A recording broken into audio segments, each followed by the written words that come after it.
ठीक।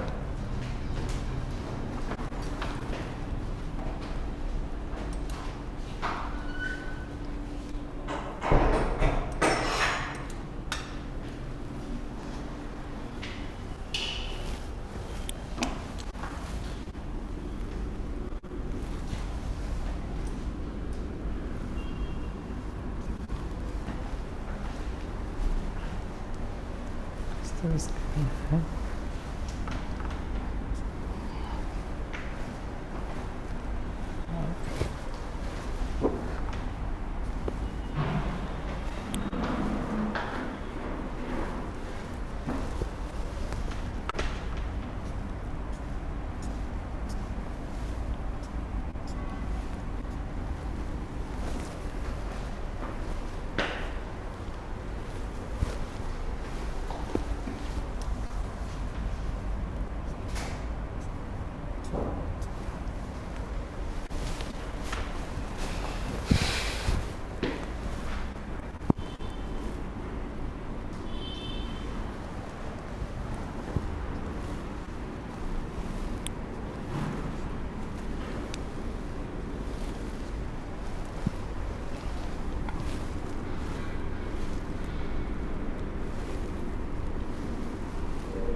ठीक है, अभी स्टार्ट करते हैं ना 5 मिनट में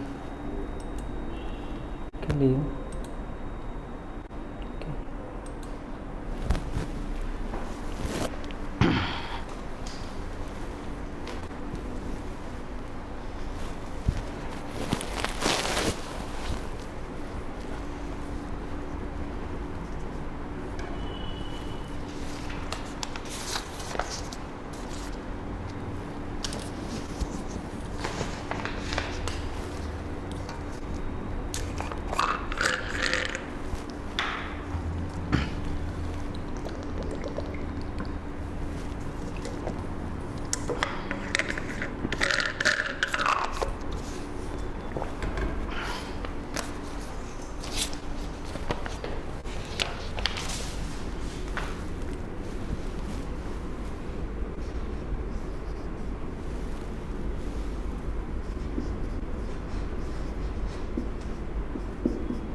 तो आज हम लोग नया चैप्टर स्टार्ट किए, ज्योमेट्रिक प्रोग्रेशन। ओके, हमारा एपी ख़त्म हो गया था। आज हम लोग स्टार्ट करेंगे ज्योमेट्रिक प्रोग्रेशन।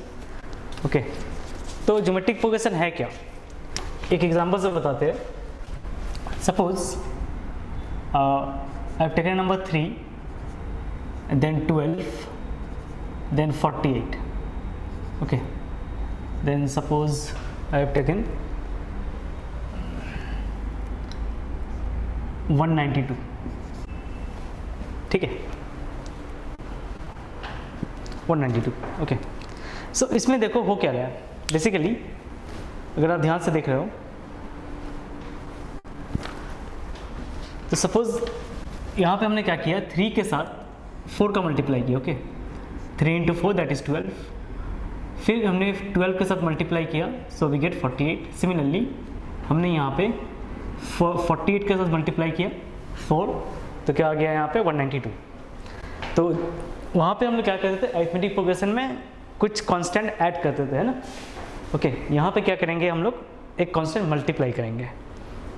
ठीक है, कांस्टेंट क्या करेंगे, मल्टीप्लाई करेंगे।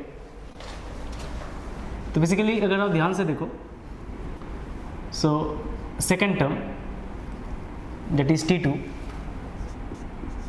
अपॉन T1, है ना। सो T2 अपॉन T1 क्या आ गया, so we have 12 upon 3 that is 4। Okay, और अगर आपने T3 अपॉन T1 निकाला, सो 48 अपॉन 12, ये भी 4 आने वाला है।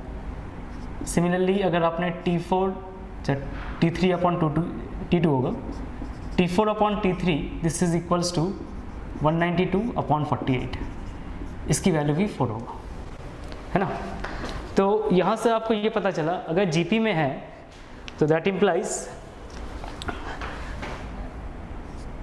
Tn+1 अपॉन Tn, है ना, and n should belongs to natural number. ये क्या होना चाहिए, this should be constant.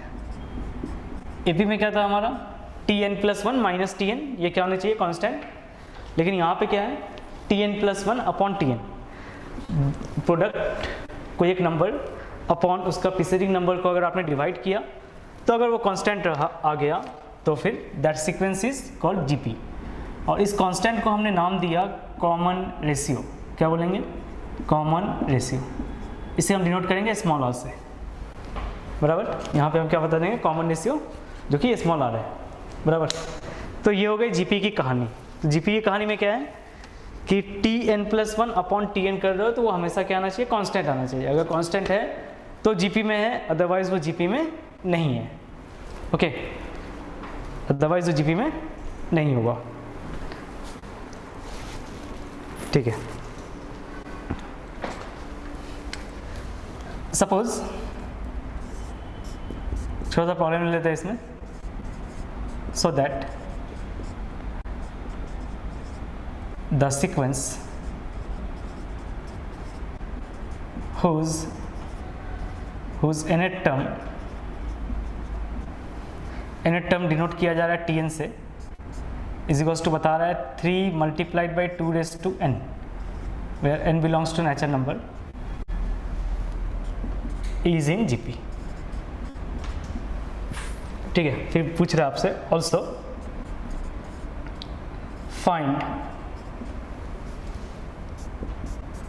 its first term and common ratio, ठीक है। तो क्या बताया जा रहा है आपसे, यहाँ पे आपको प्रूफ करने के लिए बोल रहा है कि एक सीक्वेंस है जिसकी nth टर्म मेंशन किया गया है Tn is equals to 3 into 2 की पावर n, जहाँ पे n हमारा नेचुरल नंबर है। ये सीक्वेंस आपको बताना है, ये सीक्वेंस किसमें है जीपी में है, साथ में आपको फर्स्ट टर्म और इसकी कॉमन रेशियो हमें फाइंड आउट करनी है, ओके। तो जीपी में आप कैसे प्रूफ करोगे, जीपी में प्रूफ करने के लिए सो कमिंग टू सॉल्यूशन, अगर वो जीपी में है तो Tn+1 अपॉन Tn, है ना, Tn+1 अपॉन Tn ये क्या बन जाएगा, ये कांस्टेंट बन जाएगा, ठीक है। तो वही हमें प्रूफ करना है ये नंबर क्या है कांस्टेंट है। सो Tn+1 क्या हो जाएगा, this will become 3 multiplied by 2 raise to n+1। हमने क्या किया n की जगह सब्स्टिट्यूट कर दिया, क्या n तुम्हारा मतलब n+1, और Tn की वैल्यू तो आपको पता है 3 इंटू 2 की पावर n, देखो 3 चला गया, so then we have 2 raise to n+1 minus n that is 2, है कि नहीं। तो अब देखिए अब ये क्या आ गया कांस्टेंट आ गया, कांस्टेंट आने की वजह से ये सीक्वेंस हमारा क्या हो गया, ये सीक्वेंस हमारा जीपी में हो गया, ओके, ये सीक्वेंस क्या हो गया जीपी में। और अगर बात करते हैं कॉमन रेशियो की, सो इसकी कॉमन रेशियो क्या बनेगा, कॉमन रेशियो हमने बताया ना वही होगा Tn+1 अपॉन Tn, यही तो है common ratio. So common ratio कितना आ जा रहा है इसके लिए 2 आ जा रहा है। फर्स्ट टर्म कैसे निकालोगे, फर्स्ट टर्म निकालने के लिए हमें सिर्फ n के जगह 1 सब्स्टिट्यूट करना है, मतलब हमें क्या फाइंड आउट करना है T1। सो T1 क्या हो जाएगा, so this is equals to 3 into 2 raise to 1 that is 6, है ना, ये हमारा आंसर आ जाएगा, ठीक है। तो यहाँ तक समझ में आया होगा, है ना। सो यहाँ पे डाउट है वेदांती,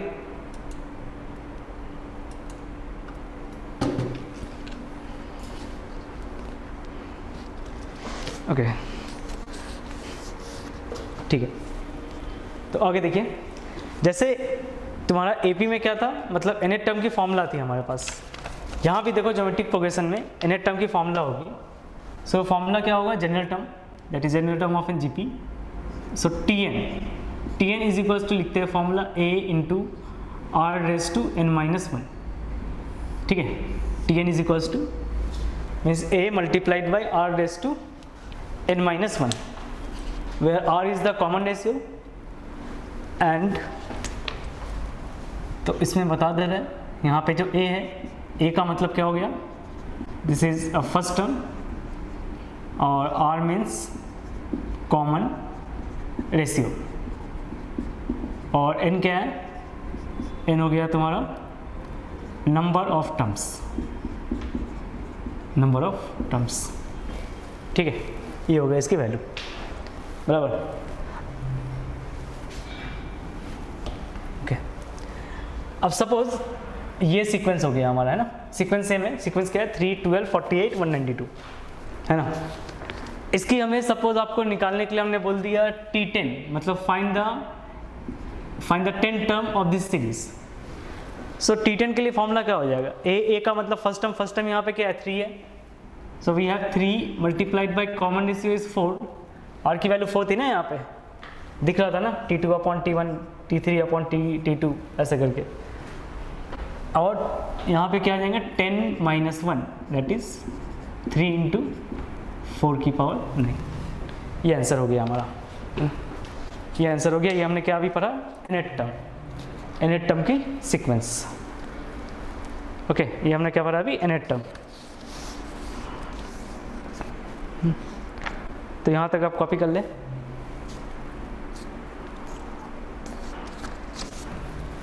तो जीपी आप कैसे करोगे check, second term upon first term निकाल लो, third term upon second term निकाल लो, अगर दोनों इक्वल है तो ये सीक्वेंस क्या रह जाएगा, ये सीक्वेंस हमारा जीपी में हो जाएगा। तो अभी तक आपको जीपी के बारे में थोड़ा सा आइडिया हो गया होगा, है ना। इस पर और भी प्रॉब्लम बेस्ट करेंगे तो फिर और भी अच्छे से कॉन्सेप्ट क्लियर हो जाएगा। Okay, suppose take another problem, find the 10th term of a GP and GP is given minus 3 upon 4 comma half, then minus 1 upon 3 comma 2 upon 9 dot dot dot up to जहाँ तक जाएगा। इस GP क्या निकालना है हमें, मतलब 10 term क्या होगा वो निकालना है। सो ये फॉर्मूला तो यूज़ करने वाले हैं हम लोग। इसके लिए हमें क्या चाहिए, first of all first term and common ratio. So first term कैसे निकालोगे, वो तो आपको देख के समझ में आ रहा होगा। ए की वैल्यू तो प्रॉब्लम में गिवन है, क्या है, -3 अपॉन 4। कॉमन रेशियो कैसे निकालते हैं हम लोग, कॉमन रेशियो निकालने का फंडा है second term upon first term. Okay, so second term that is half upon minus of 3/4, बराबर। तो इसकी वैल्यू क्या आ जाएगी, ये बन जाएगा तुम्हारा -2 अपॉन 3। ओके, कॉमन रेशियो क्या आ जाएगा, -2 अपॉन 3।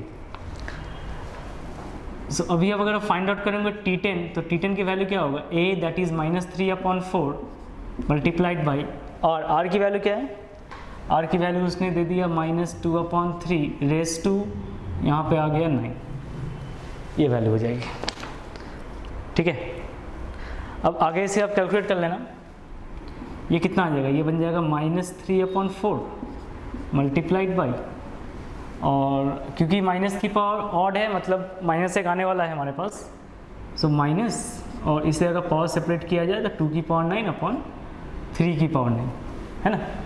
इसे आप ऐसे लिख सकते हो। अच्छा, अब देखिए जो 4 था हमारे पास, क्या 4 को हम लिख सकते हैं 2k²। ठीक है, 4 को हमने क्या लिया, 2k² लिख दिया। देखो माइनस में तो प्लस हो जाएगा, 3 मतलब पावर 1 है यहाँ पे, ये जो 3 है ये क्या है, डिनोमिनेटर में आएगी। सो डिनोमिनेटर में आने के से ये क्या बन जाएगा, ये बन जाएगा 3 की पावर 8। ठीक है, सिमिलरली 2 की पावर जो 2 है, ये 2 ऊपर जाएगा, सो that implies this will become 2�7, है ना। सो हमारा आंसर क्या होगा, 2�7 अपॉन 3�8। ठीक है, बताओ किसी को डाउट है इसमें।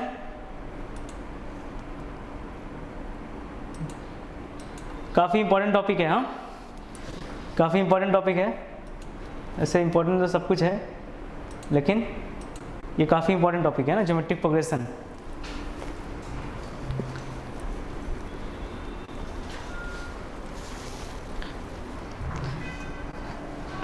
फिर इसके बाद चलेगा आपका हार्मोनिक प्रोग्रेशन, इसके बाद तुम्हारा अरिथमेटिक और ज्योमेट्रिक सीरीज। उसमें दोनों आएगा, एपी भी आएगा, जीपी भी आएगा।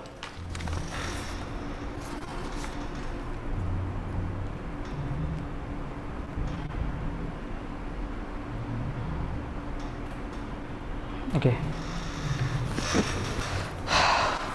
ठीक है, नेक्स्ट प्रॉब्लम।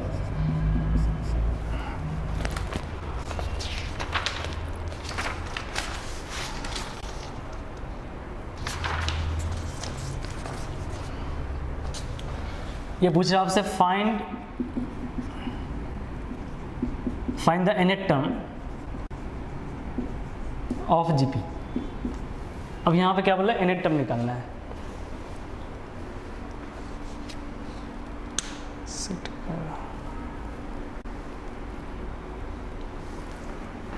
वन मिनट,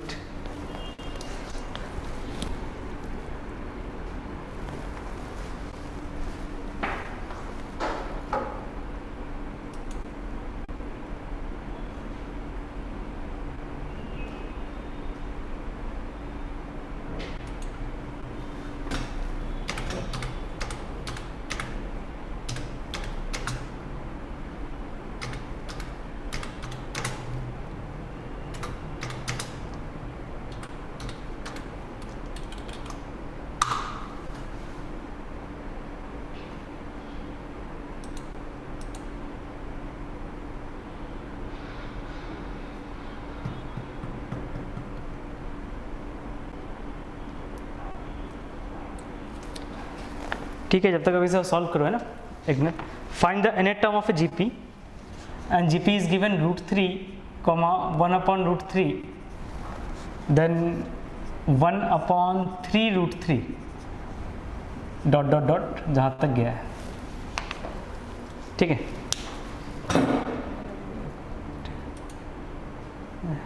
नीचे कट रहा था।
क्या किसी का आंसर आया क्या? अभी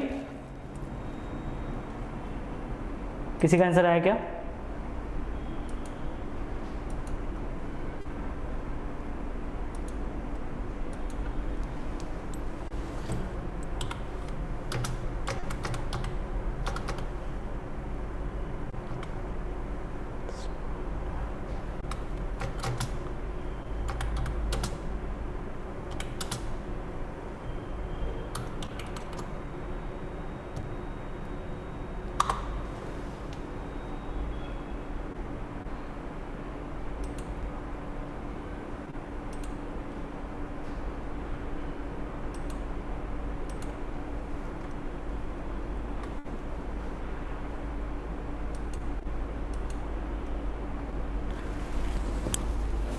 तो देखो पहले तो सेम प्रोसेस है आप, है ना। तो ए की वैल्यू क्या है √3, और आप कॉमन रेशियो कैसे निकालोगे? First term sorry second term upon first term है ना, सो दिस विल बिकम 1/3 बराबर। सो कॉमन में आ गया 1/3। सो अभी हम निकालेंगे टी एन की फॉर्मूला, यहीं पे निकाल लेते हैं फटाफट। T n is equals to क्या होगा, ए की मीन्स √3 मल्टीप्लाइड बाई, और यहाँ पे लिख लोगे r⁻n-1, ठीक है, r⁻n-1, ये आपका फाइनल आंसर होगा, है ना। सिंपल है, बस यही फॉर्मूला आपको अभी पढ़ना है और इसी को अभी ये करना है ना, यूज़ करना है। ओके ठीक है, और एक कॉन्सेप्ट देख लो, ये बता रहा है nth term from the and. अगर आपसे पूछा जाए nth term from the end वो क्या होगा, सो इसकी फॉर्मूला हो जाती है L मल्टीप्लाइड बाई 1/r⁻n-1, ठीक है। तो हमारे पास एक नया फॉर्मूला आ गया। अगर आपको nth term from the and पूछा जाए तो इसका मतलब ये फॉर्मूला आपको यूज़ करना है ना, तो L × 1/r⁻n-1 बराबर है, ठीक है। तो फर्स्ट फॉर्मूला तो हमने ये पढ़ा, ओके फर्स्ट, और ये आपका सेकंड फॉर्मूला है। इसमें लास्ट टर्म आपको पता होना चाहिए, है ना, लास्ट टर्म आपको पता होना चाहिए, तभी आप ये अप्लाई कर सकते हो, अदरवाइज अप्लाई नहीं कर सकते हैं।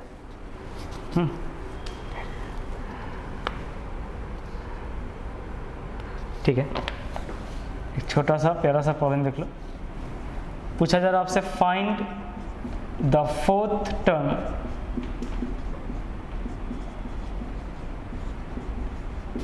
From the end, find the fourth term from the end in a GP. GP दे दिया गया आपका 2/27, 2/9, 2/3 ... अप टू 162, मतलब लास्ट टर्म क्या दिया गया 162। यहाँ पे क्या निकालना है, इसका फोर्थ टर्म निकालनी है। क्या निकालना है, इसकी फोर्थ टर्म निकालना है। सो कैसे फाइंड आउट करेंगे हम लोग फोर्थ टर्म, भाई फॉर्मूला यूज़ कर लेंगे। सो डायरेक्ट लिख रहे हैं हम, है ना, डायरेक्ट लिख रहे हैं, डायरेक्ट आंसर लिख रहे हैं। एल का मतलब क्या है, अच्छा एक मिनट, इसके पहले आपको यहाँ पे ए की वैल्यू चाहिए थी फर्स्ट टर्म, क्या फर्स्ट टर्म की जरूरत नहीं है ना, लास्ट टर्म एल से डिनोट कर रहे हैं। एल यहाँ पे 162 है। इस जीपी की कॉमन रेशो क्या है, कैसे फाइंड आउट करेंगे आप, second term upon last term, second term upon first term. So we have, इसकी वैल्यू क्या आ जाएगी, 3 आ जाएगी, है ना, 2 कैंसिल होगा, 27 ऊपर जाएगा, 27/9 क्या आ जाएगा, 3 आएगा। तो फिर fourth term from the end क्या होगा, फोर्थ टर्म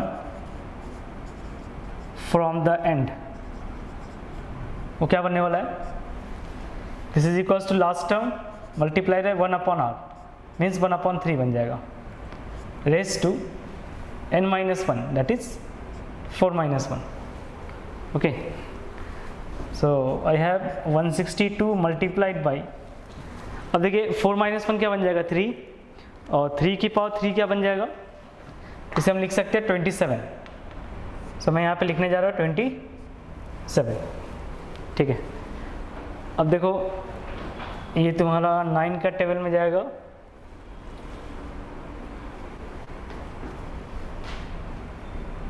के टेबल में जाएगा क्या, चलिए 3 के टेबल में तो ज़्यादा है। सो वी हैव 9, देन 5, और यहाँ से हो गया तुम्हारा 4, ओके, फिर 6, हाँ, सो आंसर हमारा 6 आ जाएगा, ठीक है। तो ये फॉर्मूला हमने यहाँ पे यूज़ किया।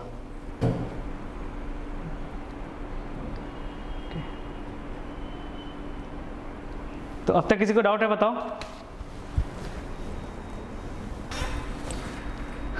अब तक किसी को डाउट है,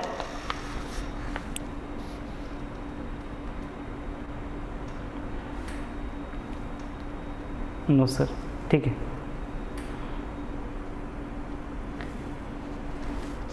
इसे आप कॉपी करते रहना, ठीक है ना।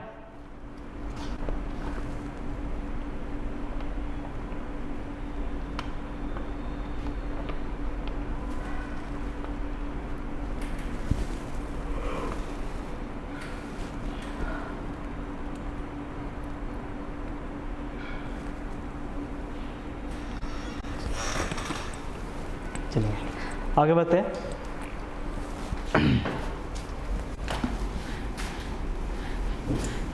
तो यही फॉर्मूला के ऊपर और भी इस पे लेवल अप बढ़ाया जाए, थोड़ा से अच्छे प्रॉब्लम करवाया जाए ना। चलिए ओके।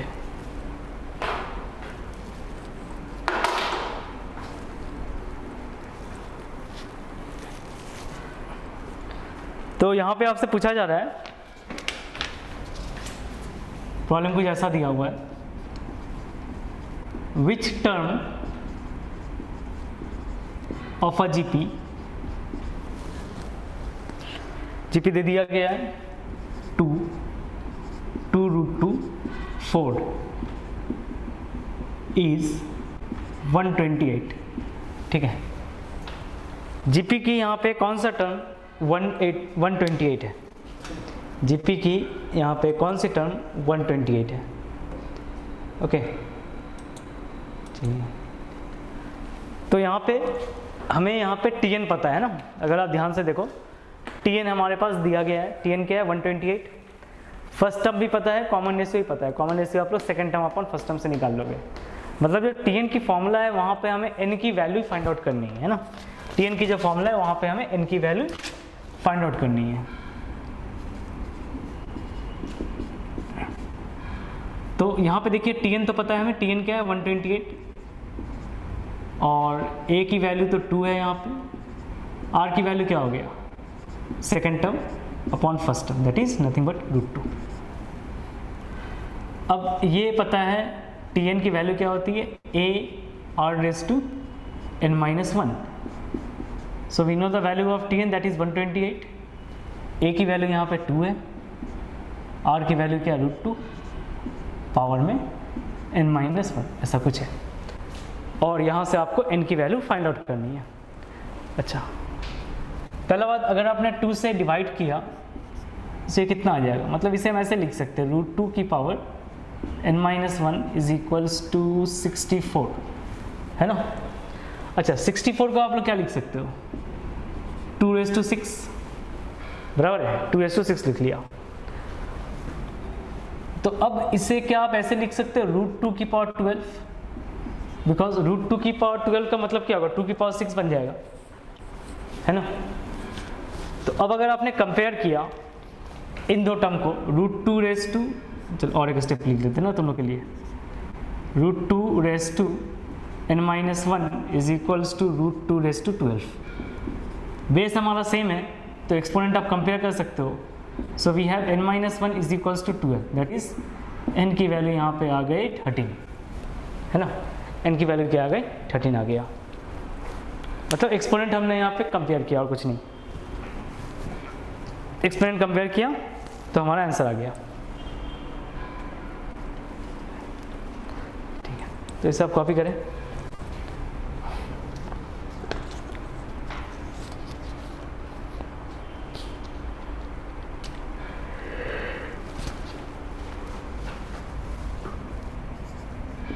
नेक्स्ट ये बता रहा है in a GP T3 is equals to 24, T6 is equals to 192, okay. तो फिर आपसे पूछा जा रहा है फाइंड T10, ठीक है। मतलब यहाँ पे थर्ड टर्म हमें पता है, यहाँ पर हमें थर्ड टर्म पता है, 6 टर्म पता है, और निकालना क्या है हमें निकालना है 10 टर्म,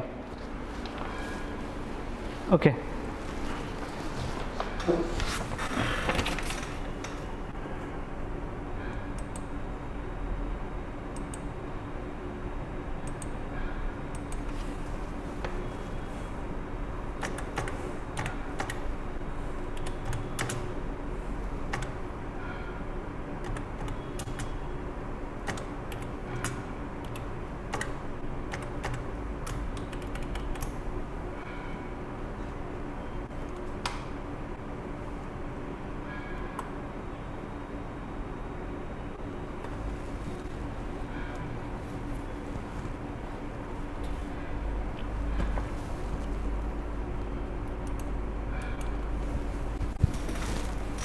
ठीक है। तो बेसिकली हमारे पास यहाँ थर्ड टर्म पता है, सिक्स टर्म पता है, हमें निकालना क्या है, T10 निकालनी है। सो कैसे निकालोगे? पहला बात तो ये देखो, T3 इस GP का फर्स्ट टर्म ले लो, लेट फर्स्ट टर्म हमने ले लिया स्मॉल है, okay, and common ratio is equals to small है, ठीक है। यहाँ पे क्या ले लिया हमने, फर्स्ट टर्म ले लिया, कॉमन रेशियो ले लिया। तो फिर T3 पता है हमें, so T3 is equals to 24, that implies यहाँ पे आप लिख सकते हो a इंटू आर की पावर 2, है ना। Tn का फॉर्मूला लगा दिया यहाँ पे। Tn का फॉर्मूला क्या था, यहाँ पे लिख दे रहे Tn is equals to a into r की पावर n-1, ये हमारा Tn का फॉर्मूला था। सो इसकी वैल्यू आ गई क्या, 24, ओके। सपोज ये हमारा इक्वेशन नंबर 1 है। Similarly I have T6 as 192, that implies AR raise to 5 is equals to 192, second equation, ठीक है। अब देखो दो इक्वेशन, दो अननोन।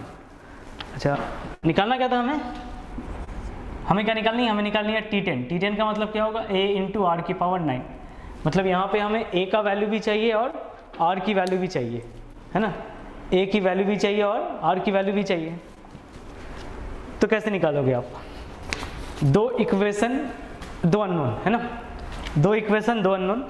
सो दैट इम्प्लाइज इसे आप सॉल्व करके आंसर निकाल सकते हैं। सो क्यों ना ऐसा करें, डिवाइड इक्वेशन 2 बाई इक्वेशन 1, 2 को 1 से डिवाइड करते हैं। सो डिवाइड करने से क्या होगा, देखो a टर्म हमारा कैंसिल हो जाएगा। So AR raise to 5 upon AR square, this is equals to 192 upon 24, a cancel out हो गया, बाकी देखो 192 अपॉन 24। सो ये पहले तो ये 12 से जाएगा, 12 से जाने के लिए 2 लिख दिया है यहाँ पे, 12 से जाने के लिए यहाँ पे 1 रखा, 7 2 के लिए 6 आ जाएगा, देन कैंसिल आउट 8 बन गया, है ना। So that implies we have r raise to 5 upon r square is equals to 8। अच्छा, फिर इसे आप क्या लिख सकते हो, r raise to 5 minus 2, exponent का नियम लगाया, इज इक्वल्स टू आ गया 8। तो then I have r raise to 3, और 8 को आप क्या लिख सकते हो, 2 की पावर 3, एक्सपोनेंट सेम है, इसका मतलब बेस इक्वल हो जाएगा। सो r की वैल्यू यहाँ से क्या आ गया, r की वैल्यू आ गई 2, ओके। r की वैल्यू क्या आ गई हमारे पास, r की वैल्यू यहाँ पे 2 आ गया। अभी क्या निकालना है, फाइंड आउट करना है, अभी यहाँ फाइंड आउट करना है a। तो a कैसे निकालोगे, चलो इसे हम यहीं सॉल्व कर, यहाँ पे सॉल्व करते हैं। सो फ्रॉम इक्वेशन 1 आप लिख सकते हो a मल्टीप्लाइड बाई, अब सोचो r स्क्वायर है ना, मतलब r की वैल्यू क्या हो जाएगी, 2 है। सो यहाँ 4 लिख सकते हो, is equals to 24। So that implies a की वैल्यू क्या आ गया, 24 upon 4, this will give you 6, है ना। हमने क्या किया, जो r की वैल्यू है, r की वैल्यू हमने यहाँ सब्स्टिट्यूट किया, कहाँ पे, इक्वेशन नंबर 1 में। तो कितना आ गया ये बन जाएगा 4। सो a की वैल्यू क्या आ जाएगा, 24 अपॉन 4, दैट इज 6। अभी हमें निकालना क्या था, T10। So T10 is equals to क्या बन जाएगा, a इंटू आर की पावर 9, a मतलब 6 है, r की पावर 9, दैट मीन्स 2 की पावर 9। तो ये आपका फाइनल आंसर होगा। इसे आप चाहो तो आगे सॉल्व कर सकते हो, ठीक है। चलिए, तो यहाँ तक लिख लो, और किसी को अगर डाउट है तो बताओ।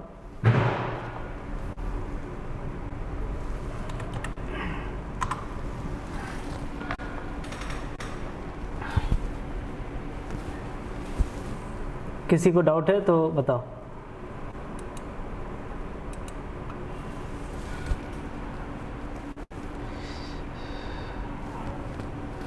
और वो होमवर्क दिया गया था ना आप लोग को, बनाए थे कोई अरिथमेटिक प्रोग्रेशन का? जो भी बुक है आपके पास वहाँ पे अरिथमेटिक प्रोग्रेशन होगा चैप्टर, तो वो आप सॉल्व कर लेना, और अगर कोई डाउट होगा तो बेझिझक पूछ सकते हो।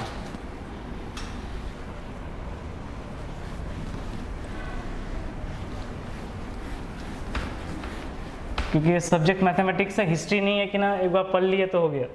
इसमें आपको प्रैक्टिस करनी पड़ेगी, अच्छे से प्रैक्टिस करना पड़ेगा, तब जाके कहीं जाकर एक कॉन्सेप्ट दो कॉन्सेप्ट ठीक होता है। जितना प्रैक्टिस करोगे उतना ज़्यादा आपके लिए सही रहेगा। अगर प्रैक्टिस नहीं करोगे तो फिर वो सब्जेक्ट डिफ़िकल्ट लगने लगेगा। जब मैथ्स डिफ़िकल्ट हुआ तो समझ लो आपका फिजिक्स भी गंडगोल चला जाएगा। क्योंकि अब तक जब पढ़े होगे फिजिक्स तो उसमें आया होगा मैथमेटिक्स के यूज़, बहुत सारे यूज़ आपको मिल जाएगा। और इंटीग्रेशन डिफ्रेंसिएशन और कुछ प्रॉपर्टीज़ ऑफ ट्रायंगल भी, साथ में कैलकुलस के बहुत सारे पार्ट उसमें यूज़ होते हैं।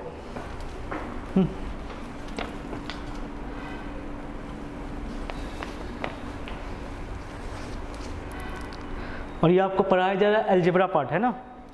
बेसिकली हम लोग मैथमेटिक्स को 4 में डिवाइड करते हैं, अलजेब्रा, फिर कैलकुलस, देन फिर आपका ट्रिगोमेट्री एंड मतलब कोऑर्डिनेट ज्योमेट्री, और लास्ट में वेक्टर एंड 3D। तो ये जो अलजेब्रा पोर्शन आपको पढ़ाया जाएगा, नियरली इसमें 30% सिलेबस रहती है ना। मतलब कंपटीशन की बात करते हैं हम लोग, तो 30% सिलेबस आपको यहाँ से मिलेगा। कहाँ से? अलजेब्रा से। तो अलजेब्रा में क्या क्या है? एक तो पढ़ाया आपका लॉग पढ़ा है, इसके बाद आपको इनइक्वालिटी पढ़ाया गया होगा, और ये चैप्टर चल रहा है ना, सीक्वेंस एंड सीरीज़। ये भी काफ़ी इंपॉर्टेंट चैप्टर है। 2 प्रॉब्लम 1 प्रॉब्लम ऐसे ये मतलब कैरी करता है, दैट इज़ 4 मार्क्स और 8 मार्क्स। मेंस के हिसाब से, एडवांस के हिसाब से भी वैसे ही होते हैं, 2, 3 या 1 आप एक्सपेक्ट कर सकते हो, है ना। और भी है बाइनोमियल, परमुटेशन, कॉम्बिनेशन। और तो अलजेब्रा का सबसे आसान पार्ट यही है ना। सीक्वेंस एंड सीरीज सबसे आसान पार्ट है, क्योंकि उसके बाद जो होगा वो थोड़ा सा लिटिल बिट डिफिकल्ट रहेगा। बाइनोमियल जैसे हो गया, परमुटेशन कॉम्बिनेशन हो गया, बराबर, ये सब। चलिए, तो यहाँ तक हो गया होगा, है ना। तो धीरे धीरे समझ में आ रहा होगा कैसे हम लोग प्रॉब्लम के अप्रोच कर रहे हैं। अच्छा, अब देखो सेम टाइप का जो पिछला कराया गया, ये जैसा कराया गया वैसे ही और एक बता रहे हैं। ये बता रहा है the 7th term of a GP, the 7th term of a GP is 8 times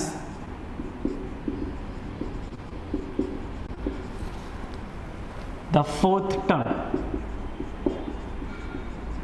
ठीक है, the 7th term of a GP is 8 times the 4th term and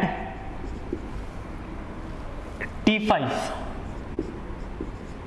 की वैल्यू बता रहा है 48, है ना। फिर आपसे पूछा जा रहा है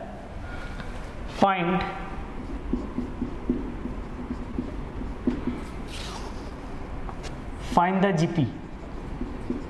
ओके, अच्छा, फाइंड द जीपी अगर बोला जाए तो इसका मतलब आपको जीपी की सीक्वेंस निकालनी है।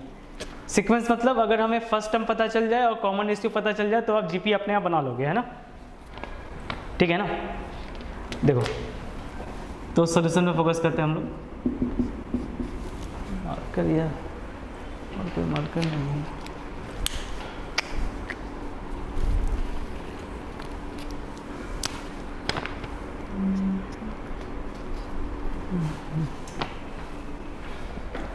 तो सॉल्यूशन के हिसाब से देखो क्या बता रहा है, T7 this is equals to 8 times of T4, ये बता रहा है ना। पहला तो ये बता रहा है। सो T7 क्या हो जाएगा? फर्स्ट टर्म हमने जीपी का ए ले लिया है, कॉमन रेशियो आर ले लिया है, स्मॉलर। सो T7 की वैल्यू क्या होगी? a इंटू आर की power 6, this is equals to 8 and multiplied by a r raise to 3, because T4 की वैल्यू क्या होगी? a r क्यूब, है ना। फॉर्मूला कौन सा लगा रहे हैं? वही ऊपर हम लिख दे रहे हैं, Tn is equals to a into r की पावर n-1, ये फॉर्मूला लग रहा है। ओके, सो आप देख लो T7 क्या बन जाएगा। n की जगह आपने 7 रखा तो क्या होगा? 7-1 दैट इज 6, तो ये हो गया। अब देखिए आपका a कैंसिल आउट हो गया, ए कैंसिल आउट हो गया, और आर की पावर 3 को आप ट्रांसफ़र करो, सो अगर आप ट्रांसफ़र कर रहे हो, so then we have r raise to 6 upon r cube is 8। फिर आप एक्सपोनेंट का नियम लगा दोगे, law of exponent, so we have r raise to 6 minus 3, this is equals to 8, so that implies r raise to 3 is equals to 8, मतलब 2 की power 3, so r की value आ गई 2, है ना, आर की वैल्यू 2 आ गई। आगे हमें क्या निकालना, ए की वैल्यू। ए की वैल्यू के लिए देखो, इस रिलेशन का तो हमने यूज़ कर लिया, ये जो ये स्टेटमेंट दिया हुआ है यहाँ से हमने आर की वैल्यू 2 निकाल ली। अब बाकी जो ये स्टेटमेंट है जो कुछ बता रहा है T5 की वैल्यू, सो यहाँ से आप यहाँ से क्या करने वाले हैं, हम यहाँ से ए की वैल्यू निकालेंगे। कैसे निकालेंगे, देखो T5 की वैल्यू 48 है, T5 मतलब हम लिख सकते a इंटू आर की power 4, this is equals to 48, तो that implies a multiplied by क्या होगा, 2 की power 4 is equals to 48, 2 raise to 4 कितना देने वाला है, 16, so we have 16a is equals to 48, then I can write a is nothing but कितना 3, 16 to 3, हाँ ठीक है। so a की वैल्यू आ गई, r की वैल्यू आ गई, बराबर। तो gp क्या होगा, gp क्या बनने वाला है, फर्स्ट टर्म क्या होगा 3, फर्स्ट टर्म 3 हो जाएगा, कॉमन रेशियो r बता रहा है दैट, तो इसका मतलब आप यहाँ पे मल्टीप्लाई करोगे, 3 के साथ आप क्या करोगे, 2 का मल्टीप्लाई करोगे, so this will become 6। Next term क्या बनने वाला है, जो सेकंड टर्म आया उसके साथ ही आप क्या करो, 2 मल्टीप्लाई कर लो, सो ये आ जाएगा 12, फिर आप 2 मल्टीप्लाई करो 24, बस ज़्यादा मत जाओ, है ना, थक जाओगे, आप यहीं तक छोड़ दो उसको, डॉट डॉट करके चलते रहेगा, जहाँ तक उसका मन करे चलते रहेगा। 3 टर्म भी लिख सकते हो, है ना, मिनिमम 3 टर्म्स, है ना, अगर जीपी या आईपी पूछा जाए मिनिमम 3 टर्म्स, क्योंकि 3 टर्म से ही डिसाइड होता है वो एपी में है या जीपी या फिर जीपी में है, या कोई सीक्वेंस में है या नहीं। तो 3 टर्म लिखो, 3 लिखो, 4 लिखो, 5 लिखो, कोई फ़र्क नहीं पड़ने वाला है, मिनिमम 3, है ना, मिनिमम 3। कभी भी आपसे पूछा जाए एपी या जीपी सीक्वेंस लिखने के लिए बोला जाए, मिनिमम 3 नंबर्स का आप यूज़ करोगे, तो भी आप बता सकते हो ये एपी में है या फिर जीपी में है। ओके, चलिए तो कॉपी कर लो यहाँ तक।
ठीक है, आगे बढ़ते हैं।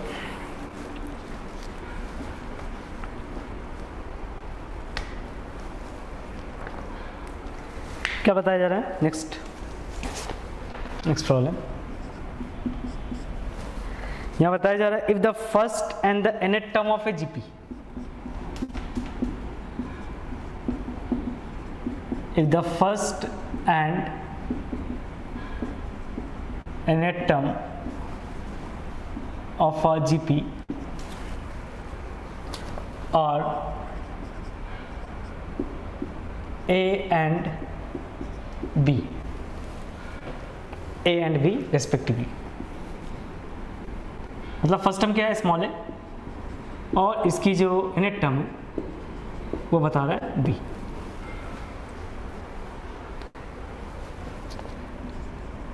and P is the capital P is the product of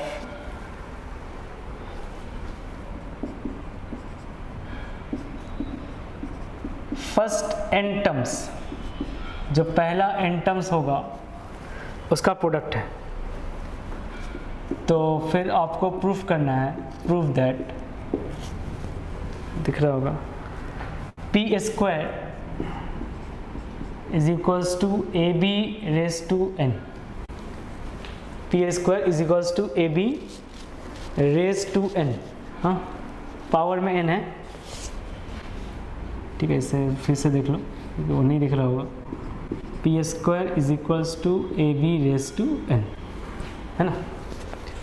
आपको ये प्रूफ करना है पी स्क्वायर की वैल्यू क्या है, a b raise to n, that is n यहाँ पे एक्सपोनेंट है, ये हमें प्रूफ करना है। ओके, ये हमें प्रूफ करना है।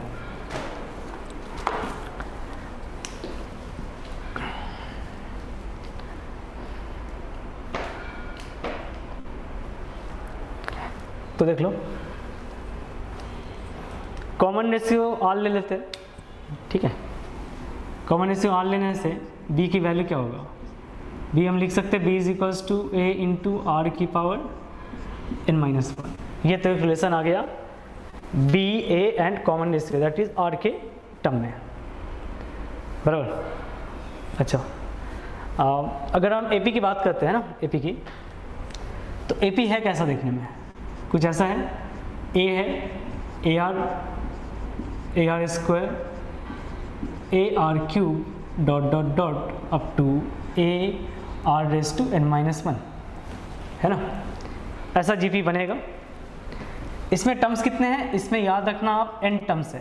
कितने टर्म्स है, एन टर्म्स है। ओके, पी क्या बता रहा है, p is the product of first n terms, मतलब जितने भी नंबर्स है आप सारे को क्या करोगे, मल्टीप्लाई कर लोगे, that is A into A R, फिर ए आर स्क्वायर, फिर क्या आएगा, फिर आ जाएगा a r cube dot dot dot dot dot up to a into r की पावर एन माइनस वन, कुछ ऐसा बनेगा, है ना। अगर आपने प्लस किया मतलब मल्टीप्लाई किया तो ए कितने टर्म्स है, आप देखो यहाँ पर टर्म्स कितने, एन है ना। ए के इसके लिए फर्स्ट टर्म के लिए, सेकेंड टर्म के लिए दूसरा है, थर्ड टर्म के लिए तीसरा, फोर्थ के लिए फोर्थ, और लास्ट के लिए ए। सिर्फ पूरा मिला के एन कितने हैं, मतलब ए कितने हैं, तो ए की पावर आप लिख सकते हैं यहाँ पे मैं लिखना चाहूँगा ए रेज टू एन, है ना। क्या लिखने वाले हैं, ए रेज टू एन। अब आर के लिए देखो क्या होगा कहानी, हमने बताया था आपको एक्सपोनेंट क्या होता है, ऐड हो जाएंगे ना। अगर पावर में है मल्टीप्लाई में तो क्या आएगा, आप क्या लिख सकते हो एक्सपोनेंट का नियम लगाने से, 1 2 3 4 plus dot dot dot up to n minus one, ठीक है, up to n minus one. अब ये नंबर्स क्या करना है हमें, ये नंबर्स हमें ऐड करने हैं, कौन से, 1 + 2 + 3 + 4 dot dot up to n minus one. So कैसे करोगे, ये सीक्वेंस आपको दिख रहा होगा, चलो इसको हम यहाँ से अलग से लिख रहे हैं ना, 1 + 2 + 3 + 4 plus dot dot dot up to n minus one, ऐसा कुछ बनेगा। पहले तो दिमाग में आप ये रख लो, ये टोटल नंबर ऑफ टर्म्स कितने हैं, ये टोटल नंबर ऑफ टर्म्स बन जाएंगे n माइनस वन टर्म्स। कितने बन जाएंगे, n माइनस वन टर्म्स, क्योंकि 1 से स्टार्ट हो रहा है ना, 1 से n माइनस वन। ऐसे भी नंबर ऑफ टर्म्स निकालने के लिए हम लोग फॉर्मूला लगाते हैं, कहाँ लिख दे, नंबर ऑफ टर्म्स निकालने के लिए एक फॉर्मूला लगाते हैं हम लोग, last term minus first term. Number of terms अगर आपको निकालना है तो आप क्या करोगे, last term minus first term plus one, provided वो नंबर्स कंटिन्यू होना चाहिए, है ना, मतलब उनके बीच का डिफरेंस क्या होना चाहिए, 1 होना चाहिए। तो कैसे निकालोगे, last term minus first term plus one. So यहाँ पे टर्म्स कैसे निकालेंगे, last term that is n minus one plus one, तो क्या आ जाएगा, अरे n minus one plus one 1 चला गया, कितना आ गया, n माइनस वन। और अगर ऐसे समझ लो तो ऐसे समझ लो, कितने नंबर ऑफ टर्म्स से, n माइनस वन। सो AP है ये तो AP है ना, जिसकी कॉमन डिफरेंस क्या है, 1 है ना, कॉमन डिफरेंस क्या आ गया, 1। तो सम का फॉर्मूला आपको पता है, सम की फॉर्मूला क्या होती है, n by 2 that is number of terms. So number of terms यहाँ पे कितने n माइनस वन है, सो मैं लिखने वाला n minus one upon to in bracket first term 1 है, लास्ट टर्म क्या बनेगा भैया n माइनस वन, ठीक है। तो बन जाएगा n multiplied by n minus one upon to, ये हो गया है ना, ये हो गया हमारा आंसर, नंबर ऑफ टर्म्स हो गया। ओके सो आगे देखो p की वैल्यू क्या होगा। So therefore p is equals to a raise to n multiplied by, तो r की पावर आप क्या लिखोगे, r की पावर आप लिखोगे n multiplied by n minus one upon two. थोड़ा कॉम्प्लिकेटेड है ना, थोड़ा ज़्यादा नहीं, लिटिल बिट कॉम्प्लिकेटेड है थोड़ा सा। ओके अब आगे क्या कर सकते हो आप, देखिए हमें निकालना क्या है, प्रूफ पे ध्यान देते रहना क्या है, ए बी की पावर n, ये हमें प्रूफ करना है ना, a b raise to n। So a तो आ गया, बी का आना बाकी है, तो इससे आप ऐसे भी लिख सकते हो a r raise to n minus one upon two power में n, है ना, क्योंकि जब आप एक्सपोनेंट का यूज़ करते हो तो क्या आएगा, अगर आप रिवर्स जाते हो यहाँ से यहाँ तो क्या होगा, a की पावर n और जो है उसकी पावर n, तो ये तो आने वाला है ना।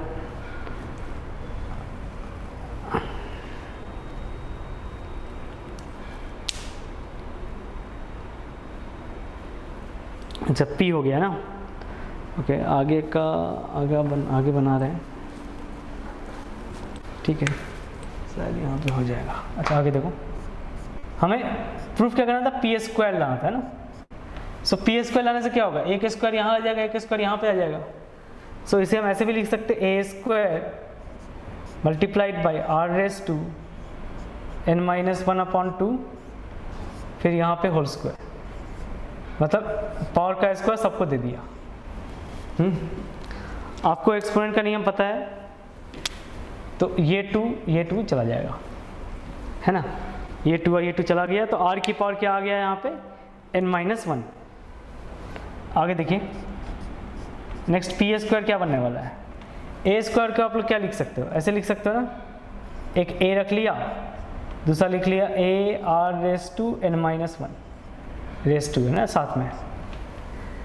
अब ये बताइए आप लोग b का वैल्यू क्या है, b की वैल्यू क्या है, यही है ना, a r raise to n minus one, ये तो b की वैल्यू हो गई।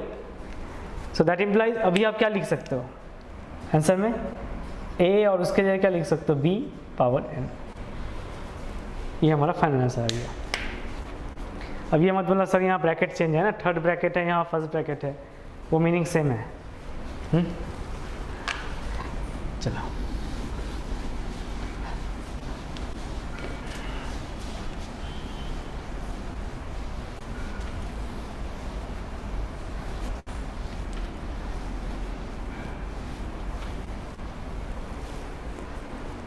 तो ये तुम लोग को समझ में आया,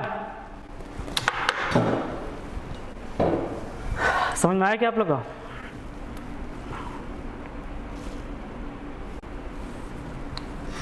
कोई स्टेप अगर डाउट हो तो मतलब पूछ सकते हो।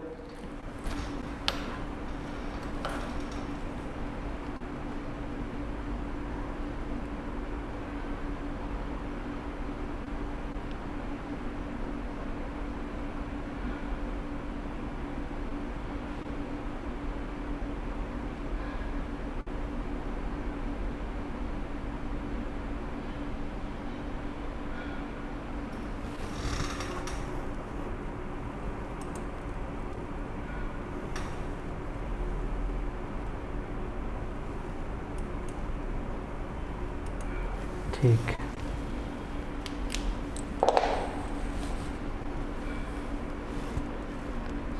चलो इसे लिख लो।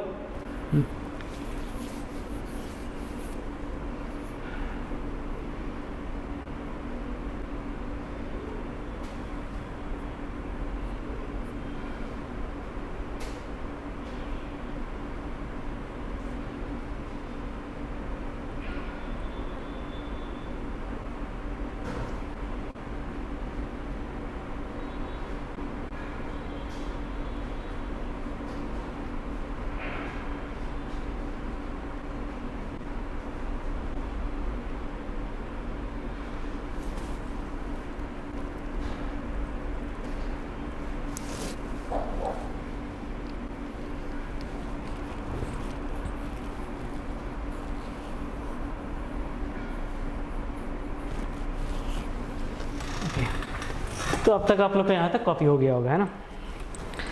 चलिए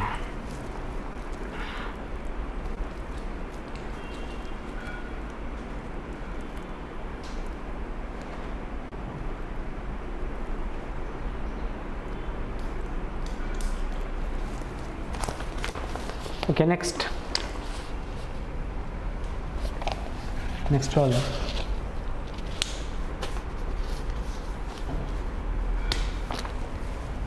तो ये बता रहे हैं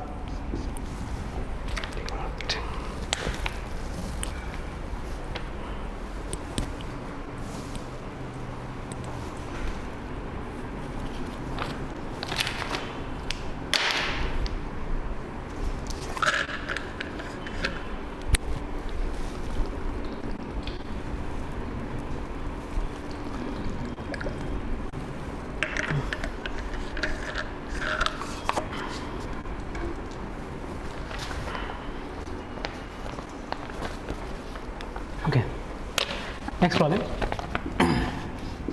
ये बता रहा है if the pth, qth and rth terms of a GP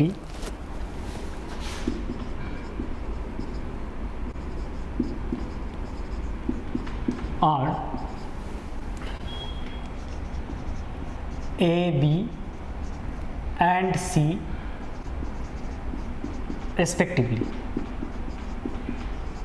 ठीक है, कि एक जीपी है जिसकी पीएट टर्म, क्यूएट टर्म, आरएट टर्म वो क्या है, वो बता रहा है ए बी सी। ओके, तो फिर आपसे पूछा जा रहा है then prove that number 1 a raised to q minus r multiplied by b raised to r minus p multiplied by c raised to p minus q is equals to 1. Second, q minus r log a plus r minus p log b plus c into plus p minus q into log c is equals to 0. ये हमें proof करना है ना, ये हमें proof करना है। तो थोड़ा सा लेंदी होने वाला है, ठीक है, मुझे इसे यस करने की ज़रूरत पड़ेगा।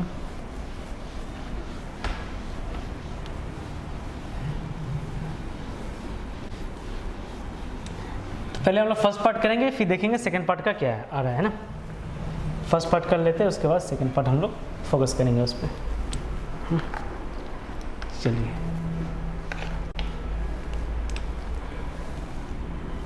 तो ये पार्ट ऐसा, चलिए सोल्यूशन पे आते हैं। देखो, एक तो यहाँ पे स्मॉल ए दिया हुआ है, स्मॉल आर दिया हुआ है ना, तो यहाँ पे तो आप पकड़ नहीं सकते हो स्मॉल ए स्मॉल आर, क्योंकि वो थोड़ा सा दिक्कत हो जाएगा। सो यहाँ पे हमने फर्स्ट टर्म जो एज्यूम किया है वो हमने एज्यूम किया है capital A and common ratio. Common ratio हमने एज्यूम किया कैपिटल आर, ठीक है। तो अगर आप देख रहे होगे तो ए की वैल्यू क्या होगी, ए हमारा पीएट टर्म है। सो जीपी का कॉन्सेप्ट अगर लगाए, so we I can write a into r raise to p minus 1, this is equals to small a, है ना। ये हम लिख सकते हैं कि a multiplied by capital R raise to p minus 1 is equals to small a. Similarly I can write b is equals to capital A first term r raise to q minus 1 and small c is equals to क्या हो गया, a into r की power small r minus r 1, बराबर। ये हमने AP मान लिया the first term is capital A and the common ratio is capital R. तो वहाँ से हमने ये तो वैल्यू निकाल ली। अब आगे चलते हैं फर्स्ट की तरफ। फर्स्ट प्रॉब्लम जो हमसे पूछा जा रहा है, क्या पूछा जा रहा है? a raise to q minus r multiplied by b raise to r minus p multiplied by c raise to p minus q। तो ये क्या बनने वाला है? a की वैल्यू क्या होगा? Capital A r raise to p minus 1 multiplied by raise to की में क्या आएगा? q minus r। ठीक है, ये हमने a की वैल्यू सब्स्टिट्यूट कर लिया, जो जीपी में आया हमारा a की वैल्यू, उसे हमने यहाँ पे सब्स्टिट्यूट कर लिया। क्या आ गया? कैपिटल A इंटू आर की power p minus 1। Similarly b के लिए भी हम लोग वही चीज़ करेंगे, तो यहाँ पे क्या आएगा? a into r raise to q minus 1 then multiplied by r minus p। Similarly capital A r की पावर लिखेंगे यहाँ पे small r minus 1 raise to p minus q। ये हो गया। ठीक है, अब देखो हम यहाँ पे a का टर्म को एक साथ रखने वाले हैं, r के टर्म को एक साथ रखने वाले हैं, तो क्या आएगा फिर? अच्छा पहले यहाँ पे लिख देते हैं a रेज टू क्या लिखेंगे यहाँ पे? q minus r multiplied by r raise to p minus 1 into q minus r। फिर आ गया a की power r minus p r raise to q minus 1 into r minus p। फिर लिख लिया हमने a की power p minus q r raise to r minus 1 multiplied by p minus q। ठीक है, अब देखिए a की पावर क्या हो गया? अच्छा इसे हम वहाँ लिखेंगे, a की पावर यहाँ पे है, यहाँ पे भी है, यहाँ पे भी है। चलो इसे हम यहाँ लिखते हैं क्योंकि स्पेस वहाँ पे कम पड़ जाएंगे।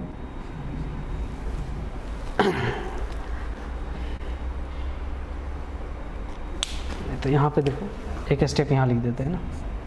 सो बेस सेम है हमारा, तो एक्सपोनेंट क्या हो जाएगा? ऐड हो जाएगा, है ना। अगर बेस सेम है तो एक्सपोनेंट क्या हो जाएगा? ऐड हो जाएगा। सो ऐड होने के बाद अभी क्या आने वाला है फिर? अगर आपने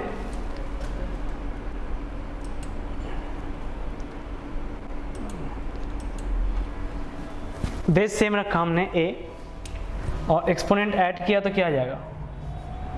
q minus r plus r minus p plus p minus q, है ना। और सिमिलरली r के लिए भी सेम रहेगा। r के लिए क्या आ जाएगा? p minus 1 multiplied by q minus r plus q minus 1 r minus p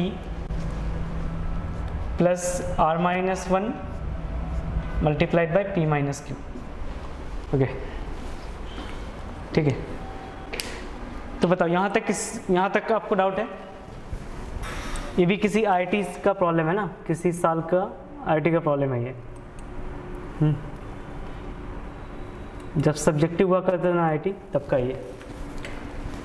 तो बताओ यहाँ तक किसी को डाउट है अभी? ये स्टेप तक समझ में आया?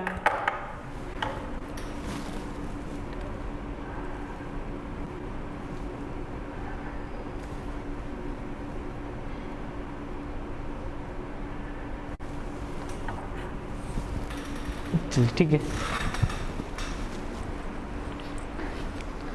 तो नेक्स्ट देखो, अभी तो इसे सॉल्व करना है r की exponent. So q cancel out, p cancel out, then r cancel out. So we have a raise to 0, है ना। We get a raise to 0 और a रेज टू 0 क्या बन जाएगा? 1 बनेगा ना। एक्सपोनेंट a रेज टू 0 की वैल्यू क्या आ जाएगी? 1 आएगी। ठीक है, तो अभी क्या आ जाएगा? आर की पावर में देखिए आप, अगर आप आर की पावर लिख रहे हो, so I am writing R raise to, अब हमें पूरे को मल्टीप्लाई करनी है ना, पूरे को मल्टीप्लाई, तो क्या आएगा, फर्स्ट टर्म क्या आएगा, first term we get p q, p multiplied by q, that is pq, then again p multiplied by r, so we get minus of pr. Similarly we have minus q and plus r, ठीक है। Simply यहाँ पे क्या कर रहे हैं, multiplication कर रहे हैं, p q minus p r minus q plus r, और यहाँ पे क्या आ गया, प्लस में आ गया यहाँ पे q into r, then minus pq, okay, then I have a minus r plus p, बराबर। फिर क्या आ गया, plus P R, plus P R, then we have R Q और Q R, so minus of Q R, then minus p and plus q, ये आया। तो अब देखो कुछ टर्म्स हमारे कैंसिल आउट हो रहे हैं, पी क्यू कैंसिल आउट हो गया, okay. Similarly P R and plus P are, ये कैंसिल आउट हो गया, माइनस क्यू प्लस क्यू, है ना, माइनस क्यू तो यहाँ दिख गया आपको, और प्लस क्यू कहाँ दिखा, यहाँ पे, ये टर्म भी हमारे कैंसिल आउट हो गया। Then r and r, so we have plus r minus r, ये भी कैंसिल आउट हो गया।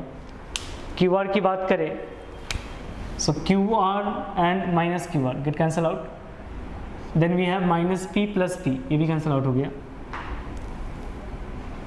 तो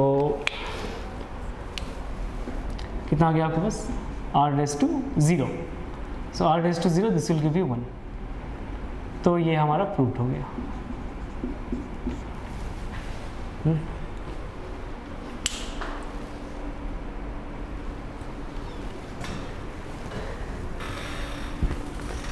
तो फर्स्ट तो हमारा हो गया है ना, सेकंड आप एक बार ट्राई करो, ट्राई करके बताओ सेकंड क्या है, आ रहा है या नहीं आ रहा है।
सेकंड आया समझ में आप लोगों को, नहीं, सेकंड कहाँ से आएगा, फर्स्ट से ही आ जाएगा ना।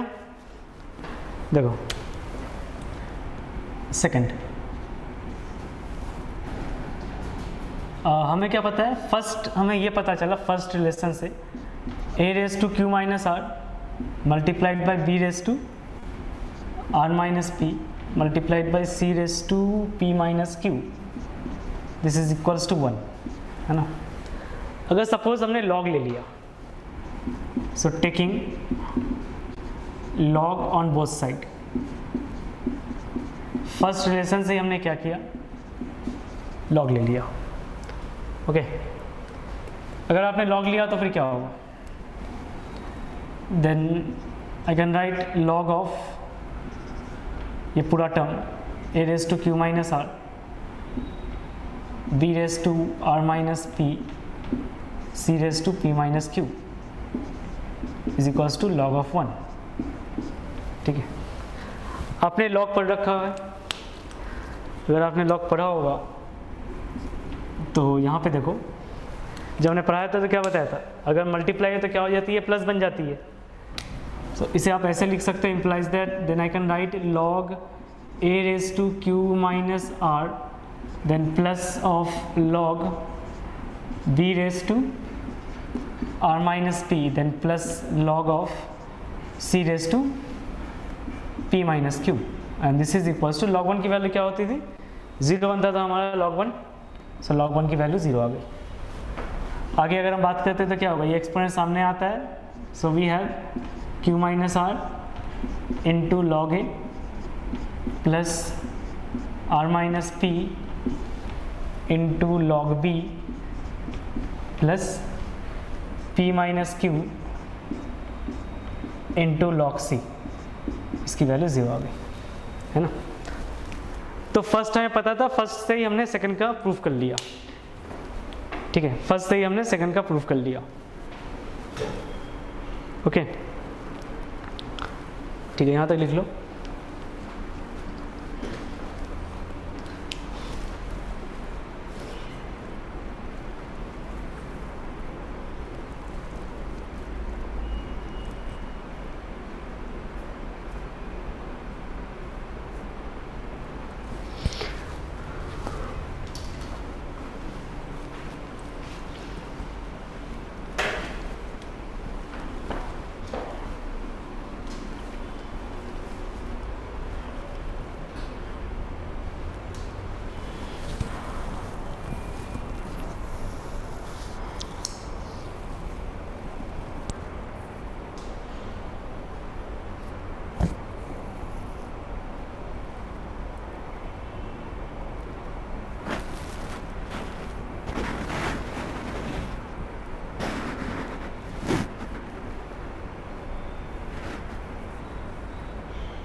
ठीक है, अच्छा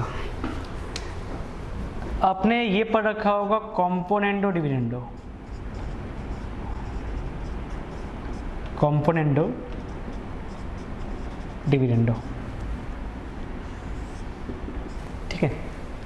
फिर बता दे रहे हैं, सपोज अगर न्यूमरेटर अपॉन डिनोमिनेटर है ना, n1 upon d1 is equals to, कहीं पे आपको दिखा अगर n2 अपॉन d2 ऐसा कुछ, तो then I can use the relation n1 plus d1 upon n1 minus d1 is equals to n2 plus d2 upon n2 minus d2, ठीक है। मतलब basically numerator plus denominator upon numerator minus denominator, है ना। क्या करने वाला है यहाँ पे, numerator plus denominator upon numerator minus denominator, ऐसे। तो ये आपने पढ़ रखा होगा ना, क्लास 7-8 में ये सब होगा आपका कॉम्पोनेंट डिविडेंडो। अब इसी पे बेस्ड एक प्रॉब्लम देख लो, मतलब इस रिलेशन का यूज़ होगा और उससे ज़्यादा आसानी से प्रॉब्लम बन जाएगा, ठीक है। ट्रिगोमेट्री में भी जब पढ़े होगे शायद, तो ट्रिगोमेट्री में भी ये पढ़ाया गया होगा। अच्छा जी, अरिथमेटिक प्रोग्रेशन का 1-2 प्रॉब्लम और बाकी था, वो हमने नहीं करवाया था आपको, मतलब 1-2 टाइप के प्रॉब्लम थे। तो ये बताओ, क्या आपका ये हो गया क्या कंपाउंड एंगल ट्रिगोमेट्री में? कंपाउंड एंगल्स हो गया है क्या? कंपाउंड एंगल्स ट्रिगोनोमेट्री में वो आपका कंप्लीट हुआ है क्या? कंपाउंड एंगल्स, मल्टीपल एंगल्स, क्या मुझे सिर्फ कंपाउंड एंगल चाहिए? कंपाउंड एंगल्स आपका ट्रिगोनोमेट्री में कंप्लीट हुआ है क्या? यस सर, ओके ओके ठीक है। तो वो sign A plus B, cos A plus B, tan A plus B, ये सब फॉर्मूला आपको पता होगा ना? अगर पता होगा तो वो जो एक दो प्रॉब्लम रह गए थे, ठीक है, तो उससे मैं कंप्लीट करवा देता हूँ, मतलब आज ही करवा लेते हैं, ताकि फिर वो एक बार कंप्लीट होने से ना फिर वो दिमाग में रहता नहीं है। तो वो हमने उस टाइम छोड़ दिया था, मुझे नहीं पता था आप लोग का ट्रिगोनोमेट्री का भी क्लास चल रहा है। तो अगर है तो फिर ये मतलब जीपी कंप्लीट होने के बाद आज ही, है ना, 10-15 मिनट पहले वो सब एक दो टाइप के प्रॉब्लम बाकी थे, वो सब मतलब करवा देंगे, ठीक है। चलिए नेक्स्ट प्रॉब्लम लिखते हैं हम लोग। So write the next problem, GP का ही है ना, ये जीपी चल रहा है। ये बता रहा है if a plus B x upon a minus B x is equals to b plus c x upon b minus C x is equals to c plus d x upon c minus d x, provided x should not be equal to 0, x हमारा 0 नहीं होना चाहिए।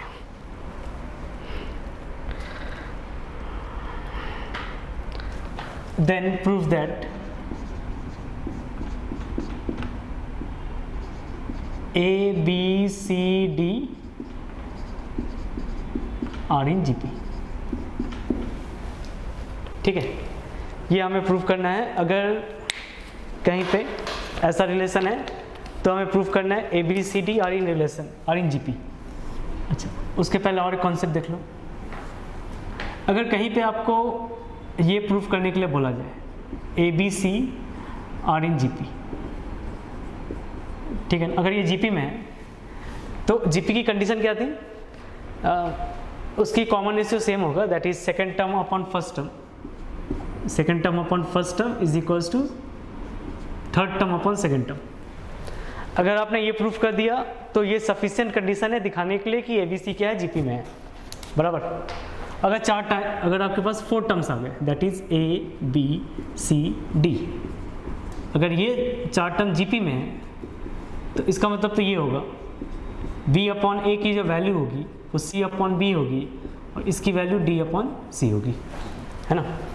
क्या क्या? Second term upon first term, third term upon second term, fourth term upon third term. अगर आपने ये दिखा दिया तो that implies a B C d क्या है, जीपी में है, बराबर।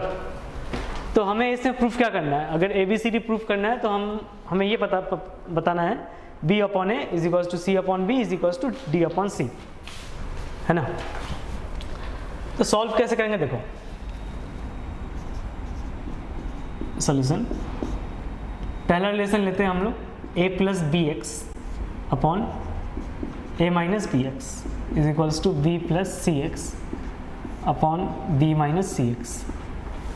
अच्छा, अभी जो हमने आपको बताया ऐसा कुछ,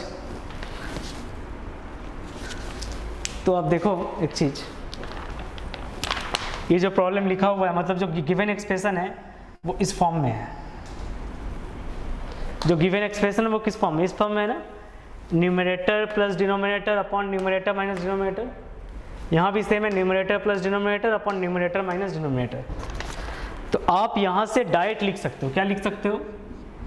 न्यूमरेटर अपॉन डिनोमिनेटर, मतलब a अपॉन b x this is equals to b upon c x, है ना। ये उसी में आ गया ना, बराबर है, b अपॉन सी एक्स, ठीक है। अच्छा, और अगर ये समझ में नहीं आया तो आप यहाँ पे, अगर ये समझ में आ गया तब तो काफ़ी अच्छा है। अगर नहीं आया सपोज समझ में अगर नहीं आया तो आप यहाँ पे अप्लाई कॉम्पोनेंटो डिविडेंट, है ना, सी डी लिख रहे हैं। यहाँ पे न्यूमरेटर क्या होगा? न्यूमरेटर बन जाएगा a plus B X, okay, numerator plus denominator, denominator क्या हो गया a minus B x, upon में आइए न्यूमरेटर माइनस ऑफ डिनोमिनेटर मतलब a minus B x, this is equals to ये क्या बन जाएगा भैया, numerator plus denominator b minus सी एक्स, अपॉन में फिर से आ जाओ तो ये बन जाएगा तुम्हारा b plus c x minus of b minus C x,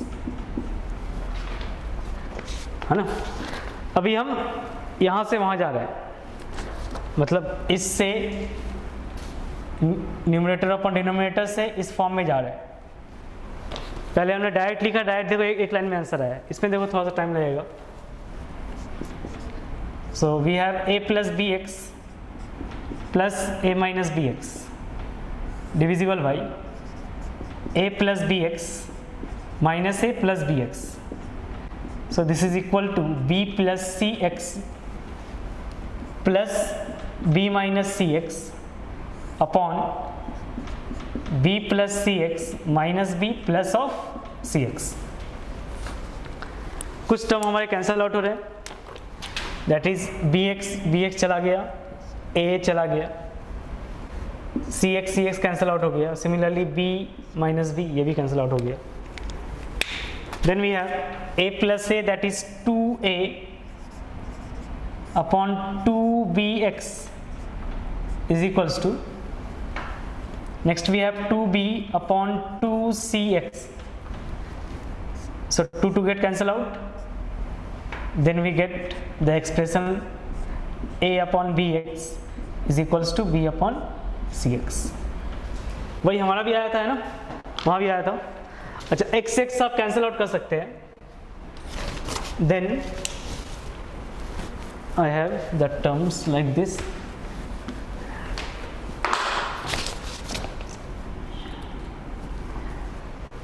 अच्छा इसे आगे हम प्रोसीड करते हैं ना, एक्स एक्स यहाँ पे कैंसिल आउट कर दिया, ये दोनों सेम आ गया है ना, सेम ही है।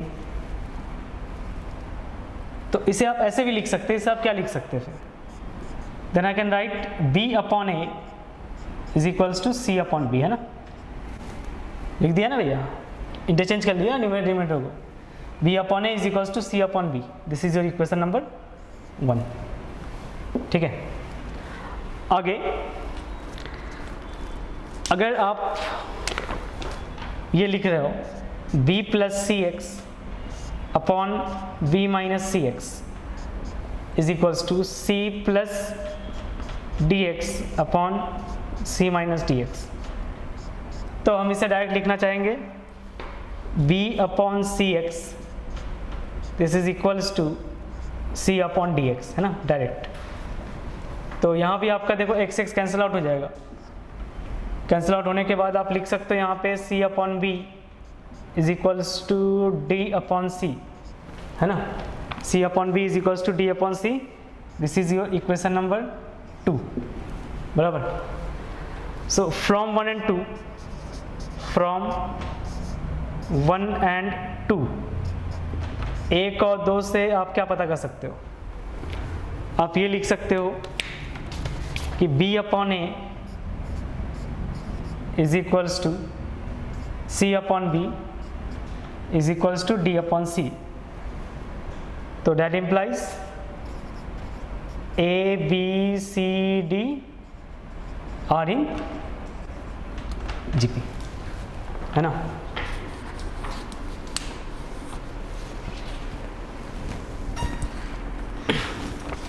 बताओ किसी को डाउट है इसमें,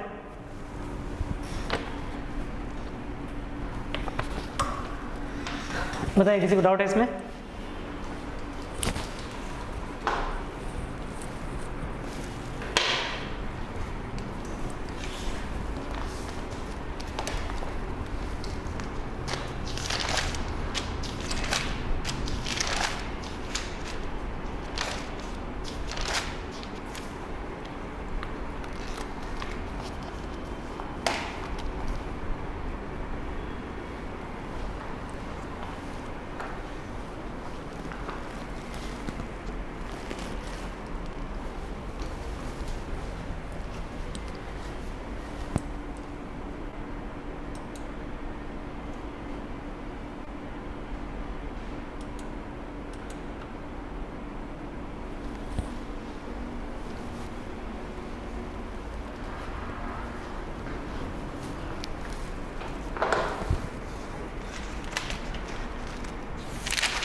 ठीक है, तो ये जीपी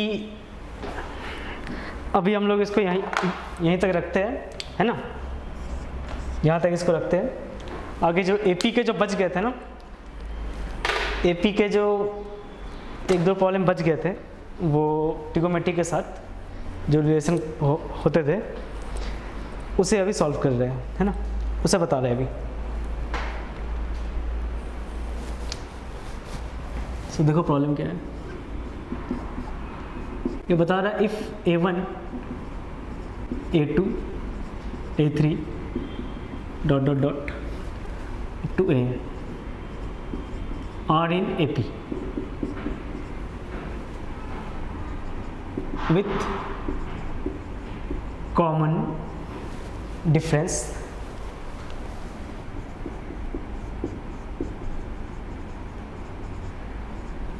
small d, है ना, with common difference small d, then prove that number 1 ये दिया गया है तुम्हारे पास sec A1 multiplied by sec of A2 plus sec A2 multiplied by sec of A3 plus sec A3 then multiplied by sec of A4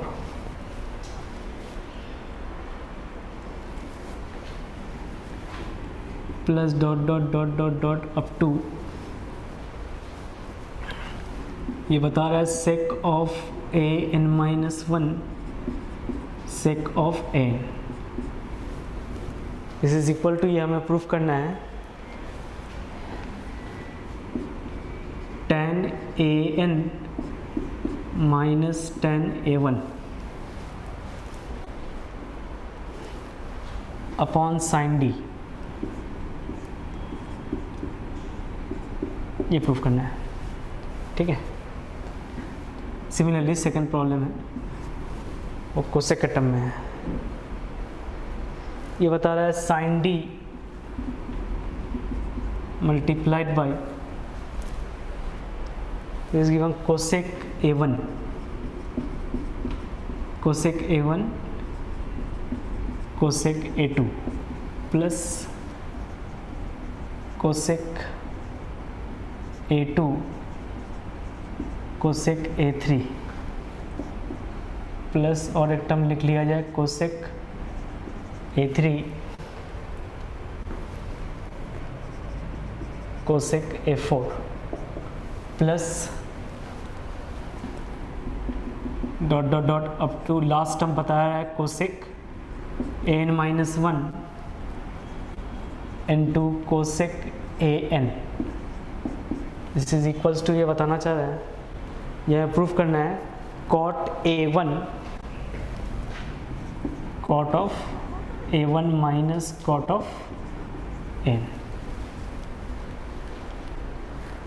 ठीक है, ये n आपका suffix में है, तो ये हमें प्रूफ करना है।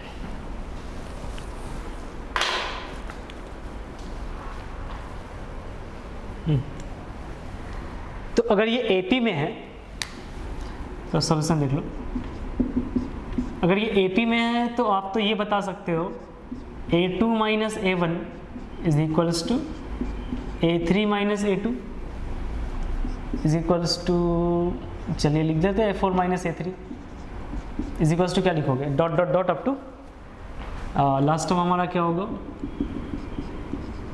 an minus of an minus 1 is equals to d होगा, है ना, कॉमन डिफरेंस, ये तो समझ में आ गया।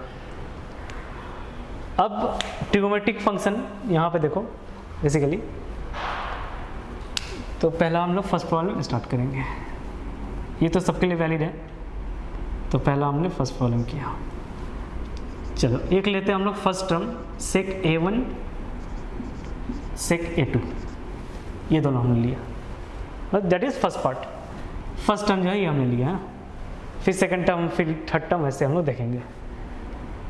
पहली बात, ये sec में है तो सेक में है तो इसे हम कॉस में कन्वर्ट कर सकते हैं, that is 1/cos A1 cos of A2, है ना।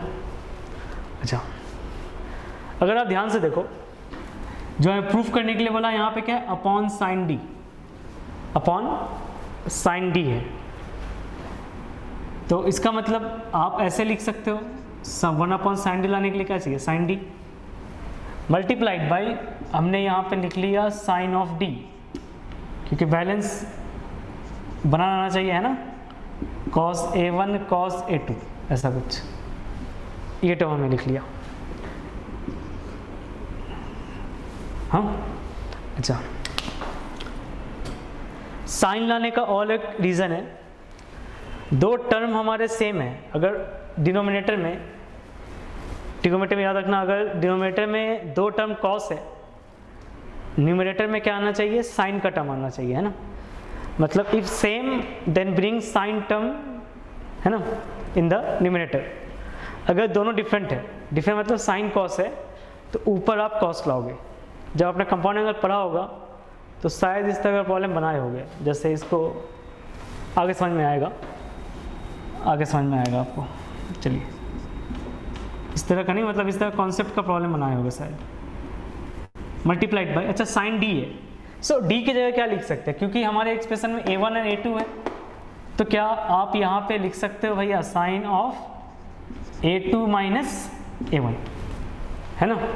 साइन ऑफ क्या लिख लिया हमने, A2 माइनस A1, अपॉन में क्या लिख लिया, cos A1 cos of A2, ठीक है, बराबर। D की जगह हमने क्या लिख लिया, A2 माइनस A1 लिखा। क्यों लिखा, क्योंकि हमारे एक्सप्रेशन में A1 और A2 के टर्म में वही है। आगे देखिए, साइन A माइनस B का फॉर्मूला हम यहाँ पे यूज़ करने वाले हैं, दैट इज़ 1/sin D, और जो टर्म बचेगा आपका यहाँ पे लिखने वाले हैं हम sine of A2 cos A1 minus sine of A1 cos of A2, ठीक है। और अपॉन में क्या है, अपॉन में लिखा हुआ है cos A1 cos A2, तो क्या ऐसा लिख सकते हैं ना, cos A1 cos A2, मतलब दोनों को दे दिया, ब्रेक किया, cos A1 then cos A2, ये हो गया। इतना करने के बाद देखिए, cos A1 कैंसिल आउट हो गया। सिमिलरली cos A2 भी हमारा कैंसिल आउट हो गया। तो क्या आ गया आपके पास, 1/sin D और साइन अपॉन कॉस क्या बन जाएगा, ये बन जाएगा तुम्हारा tan of A2 minus tan of A1, है ना, tan of A2 minus tan of A1, okay. तो यहाँ तक आपको समझ में आया होगा, है ना, यहाँ तक समझ में आया होगा।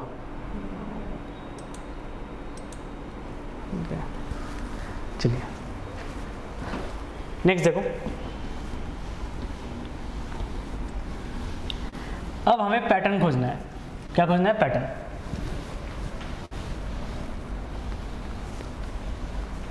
अगर ये समझ में आ गया तो बाकी का तो आप समझ में आ ही जाएगा। तो हमने यहाँ पे निकाला sec A1 sec A2, इसकी वैल्यू हमने फाइंड आउट कर लिया, क्या 1/sin D, और यहाँ पे लिख लिया आपने tan A2 minus tan of A1। तो अब आप ये बताना, अगर आप फाइंड आउट करते हो sec A2 sec A3, ये क्या आने वाला है, पैटर्न समझ में आ रहा है। अगर आप सॉल्व करोगे तो क्या आएगा, पैटर्न के हिसाब से लिख दिया हमने 1/sin D in bracket A1 A2 है तो A2 माइनस A1 रहा, अगर A2 A3 है तो क्या बनेगा tan A3 minus tan of A2, बराबर है ना। तो यहाँ तो समझ में आया होगा आपको। नेक्स्ट स्टेप देखो, नेक्स्ट स्टेप कितने को पल्ले ये पड़ा कि sec A3 sec A4 इसकी वैल्यू आप लिख दोगे 1/sin d in bracket tan A4 minus tan of A3। तो उसी तरह चलते रहना है। कहाँ तक चलोगे? an-1 sec ऑफ n, सो ये बन जाएगा 1/sin d, और यहाँ पे आप लिख लोगे tan of an minus tan of an-1, ये हो गया। ये डॉट डॉट डॉट चलते रहा। आगे सपोज अगर आपने सारे को प्लस कर लिया, ठीक है, जो हमें प्रूफ करना था, तो अगर आपने सबको प्लस किया तो क्या आ जाएगा? sec A1 sec A2 plus sec A2 sec A3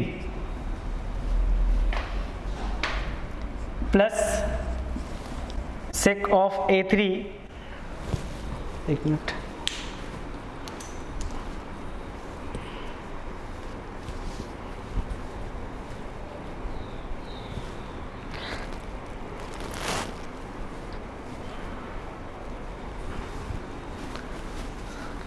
तो क्या बनेगा? sec A3 then sec A4 plus dot dot dot, last term आपका क्या था?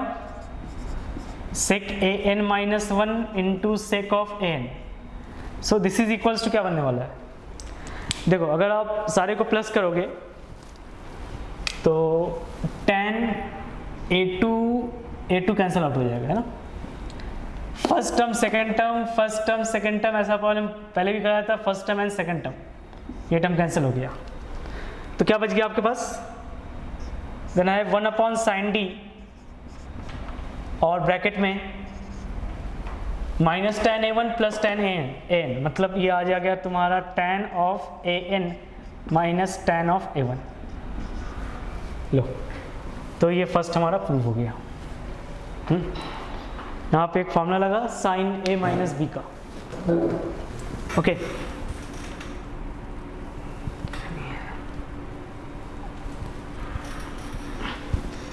तो ये कॉपी कर लो। कोसेक भी उसी की तरह है,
यहाँ तक हो गया क्या? होने से बताना है, हाँ?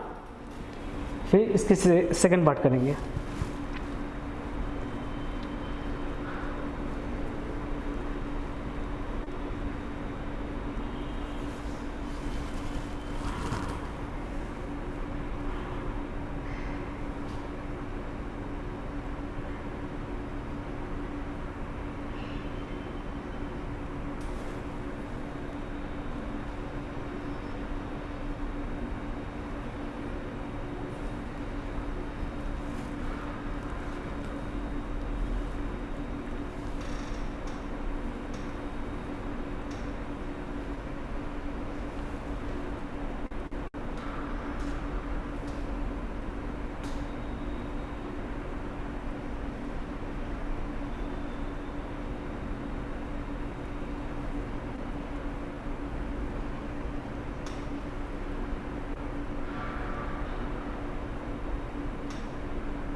ओके, तो सेकंड प्रॉब्लम देखो।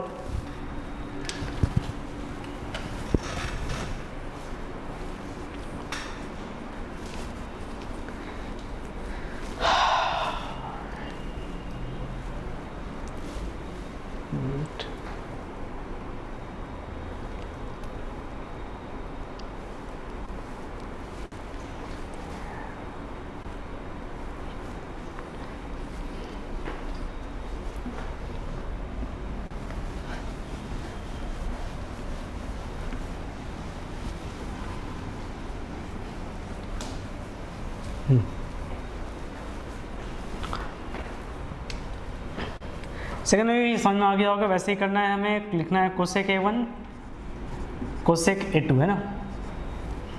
और इसे मैं लिख दूंगा 1/sin d मल्टीप्लाइड बाई, यहाँ पे लिखने वाला है sin d upon sine of A1 sine of A2। Okay, next step क्या होगा हमारा? ये जो sin d दिख रहा है आपको, इसके जगह लिखने वाले हैं 1/sin d, और यहाँ पे लिख दोगे आप साइन ऑफ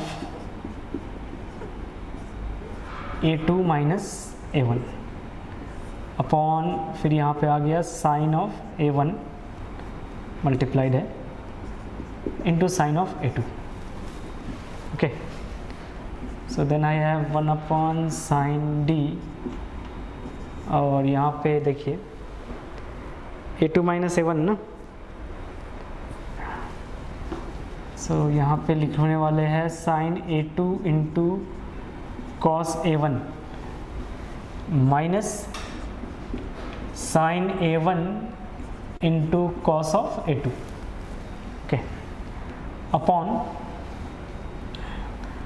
मैं यहाँ पे लिख देंगे sign A1 sine of A2। Similarly यहाँ पे लिखने वाले हैं साइन A1 साइन A2। देखिए ये टर्म कैंसिल आउट हो गया हमारा। Similarly sign A1 sign A1 चला गया, है ना।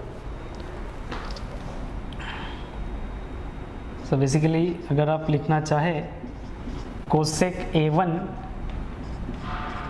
कोसेक A2, क्या लिखने वाले 1/sin d, और इन ब्रैकेट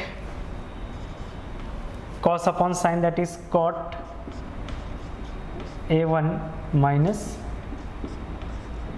कॉट A2, ये हो गया। ठीक है, अच्छा, तो यहाँ पे वही करेंगे, बस इसको हटा देते हैं ना, ये पार्ट पूरा इरेज होगा हमारा।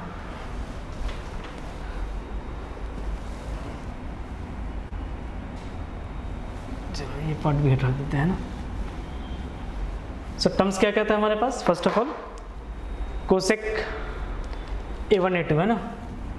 सो यहाँ पे लिखने वाले कोसेक A1 कोसेक A2। सो यहाँ पे मैं लिखने वाला हूँ कोसेक A2 कोसेक A3। यहाँ पे क्या होगा? Cosec A3 cosec A4। फिर से आया डॉट डॉट डॉट, ये बन जाएगा तुम्हारा कोसेक AN-1 कोसेक AN। तो पहला टर्म क्या आता है 1/sin d, और यहाँ पे क्या cot A1 minus cot A2। सो वही चीज़ हम यहाँ भी करेंगे, cot A1 minus cot A2, और यहाँ पे क्या आएगा cot A2 minus cot A3। यहाँ पे क्या आ जाएगा भाई cot A3 minus cot A4, और सिमिलरली लास्ट टर्म जो हमारा आने वाला है cot of AN-1 minus cot of AN, ऐसा कुछ। हाँ अब क्या करोगे आप, सारे टर्म को प्लस कर लो, ये बन जाएगा cosec A1 cosec A2 plus cosec A2 cosec A3 plus cosec A3 cosec A4, then again dot dot dot up to last term is your cosec an minus 1 multiplied by cosec an is equals to क्या आ जाएगा, देखो 1/sin t तो रहने वाला है, बाकी अगर आपने प्लस किया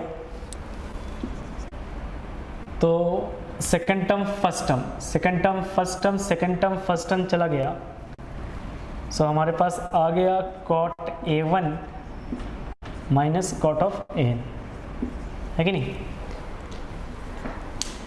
तो यहाँ तक तो क्लियर होगा, ओके। अच्छा, फिर ये प्रूफ लाने के लिए, रिलेशन लाने के लिए आप क्या करोगे, साइन डी को ट्रांसफर कर लेते हैं ना, जो साइन डी हमारा राइट हैंड साइड में है उसे आप लेफ्ट हैंड साइड में ले जाओ, तो हमारा जो रिक्वायर्ड रिलेशन है वो तो आ जाएगा। सो लिख देगा उसको लास्ट में, so then we have sine D in bracket cosec A1 cosec A2 plus cosec A2 multiplied by cosec A3 plus ऐसा dot dot plus cosec an minus 1 into cosec an, this is equals to cot A1 minus cot an। ये हमारा second relation भी prove हो गया, ठीक है। तो आप यहाँ तक कॉपी कर लें।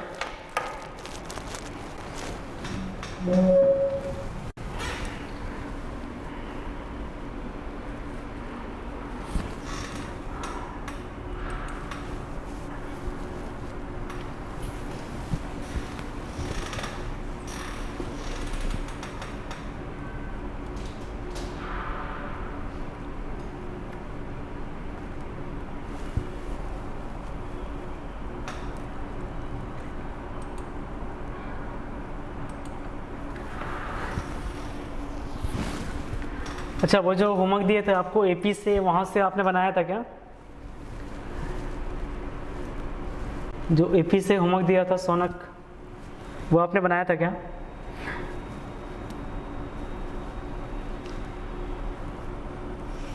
यस सर, ओके ठीक है। तो वहाँ से कुछ डाउट है क्या आपको?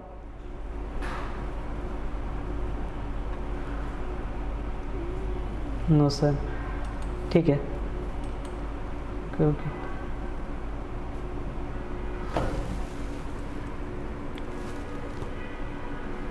ठीक है, ये हो जाने के बाद बता देना, तो फिर लेक्चर स्टॉप कर देंगे अभी। फिर नेक्स्ट क्लास में फिर आपका जीपी कंटिन्यू रहेगा, ओके। वही selection of terms and the sum of GP, the sum of n terms of GP, ये हमारा कंटिन्यू रहेगा।